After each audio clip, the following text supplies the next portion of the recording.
Hey guys, it is currently 2:33 in the morning on the 14th, but we're going to go ahead and talk about day 13 of NaNoWriMo. I started the morning by editing Nano Day 11's video because I was actually catching up on editing them, which is great because normally I don't catch up on that until the end of the month. But until my no food or drink alarm went off at 1:47, which I have to not eat or drink anything for like 2 hours before I take my thyroid medication, until that point, I mostly snacked and watched Netflix, because normally I cut up an apple and eat that with peanut butter, and that tides me over great until I can eat and drink coffee again. But I'm out of apples, so I was just snacking off of, like, trail mix and littler snacks to tide me over.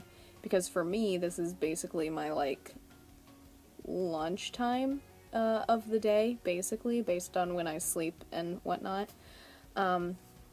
And then after that I took a shower and switched between writing and gaming for pretty much the rest of the morning, and throwing in several breaks that I was using to keep myself warm and keep my joints functional.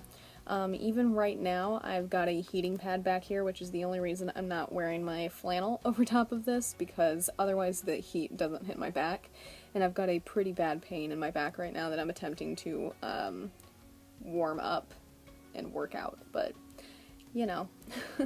But most of yesterday for day 13 was pretty chilly, so I was doing my best to keep my knuckles warm, especially. I wore my gloves several times. I had to sit in front of the heater several times. I had to stand up a lot and stretch a lot and stretch out my hips and my knees. I'm pretty used to that. It's just a pain. But once I finally did start writing, I started with Voice of the Wild Places Z, and that was 282 words. Pittman's Legend Valiant Fighter was 272 words. I started the to-do list for ABC Killer, which you've seen that for at least one of my books. But for ABC, I do it a little bit differently. So like for Beatings from a Butcher, I do it on these papers, which is from one of these notepads here. And then I do that version for the Carver Baxter books as well. And then, well, I guess I lied. The Beatings from a Butcher is from here. But the Carver Baxter I do on a plain notepad thing with no lined paper.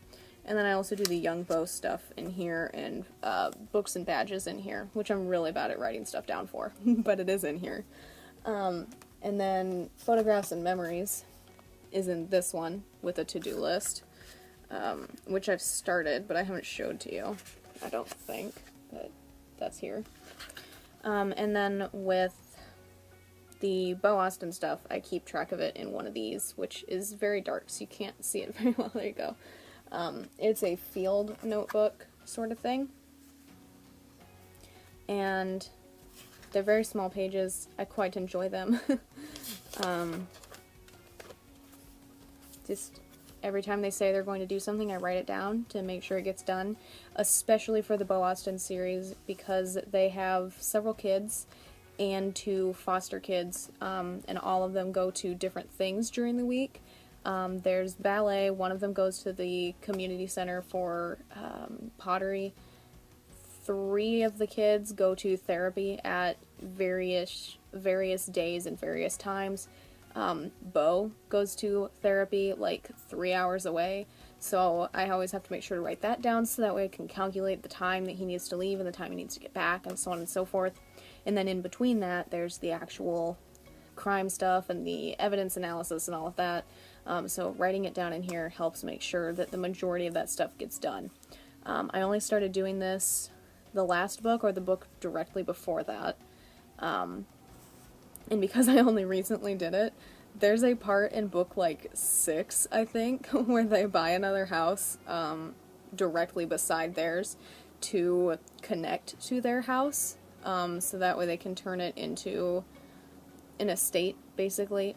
Jamal, one of the other characters in the book, has the Pittman estate, and that's clear in San Diego, I think.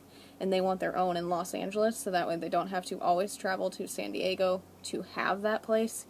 And I'm now on book 11, I think, and they still haven't done anything with that house.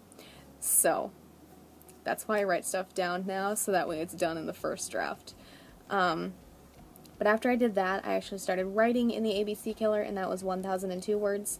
Thundering Hooves was 748 words. TE was 886. TFL was 566. I took a break here to stretch, walk around, and wash my face, etc. Moved on to the Beating of Ekbal Ladrin. Great news there.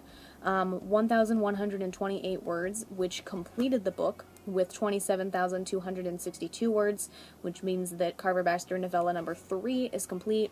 As hoped for this month, I wanted it done by the 15th. I finished it on the 13th, which is great. And the plan for day 14 is to begin book 4, which I think is another homicide, which there's only been one of those previously in this series. Because it's not they're not homicide detectives, they're sheriffs and sheriff deputies. So, hooray. But I'm very excited for that. I was very excited to have finished it, and I'm very excited to start book 4 this month as well. Because again, the plan for that series is to finish the whole thing very soon, so that way I can start self-publishing that series next year. But we'll see. But then after that, I pretty much immediately headed to bed because it was a little after 9:30 by then, and it took me forever to fall asleep.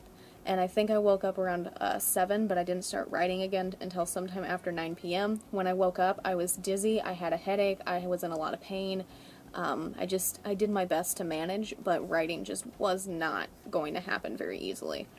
And every single one of these that I wrote in afterwards took me, like, at least half an hour, like 15 minutes to half an hour each, and it was not a lot of progress.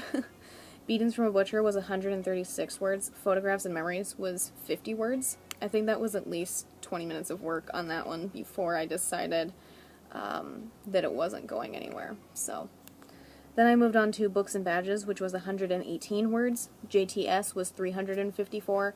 I'm closing in on the end of that one, so writing, I started the epilogue, despite the fact that there's one more scene that I need to add at the end of the previous chapter, but I didn't remember that until I started the epilogue. So that one was going just a little bit faster than the others. But then it was approaching midnight, so I needed to get a chapter of TLA edited, and that was 1,314 words. And then total written count for the day was 5,542, which was 158 words short of my daily goal. But that's fine because I still have a buffer zone, so I'm not stressing over it too much, which is always a plus. But that is all that I have for day 13. Things went relatively okay before I went to sleep. It was just after I woke up, I just couldn't bring myself around to writing very much. Even right now, I'm leaning forward slightly so that way I'm closer to the camera, and it's absolute murder on this shoulder, down by my shoulder blade. And it's not even that my shoulders are like pushed too far forward, they're pretty resting state normal here. But it's just a lot on my joints and whatnot sometimes, so I'm doing my best. But that's all that I have for day 13. As per usual, I hope that your NaNoWriMo is going great, no matter which number of nano this is for you, and I hope it continues to go great for you the rest of the month. But that is all I have, personally. If you enjoyed this video, a like is always appreciated, and if you'd like to stay updated on my writing, my editing, the gaming videos I upload roughly every Friday, Nano, anything that I do on this channel in between, feel free to subscribe. All the links to my authors pages, as well as the links to my social media are in the description down below. Thank you guys so much for watching, and I'll see you in the next one. Bye for now.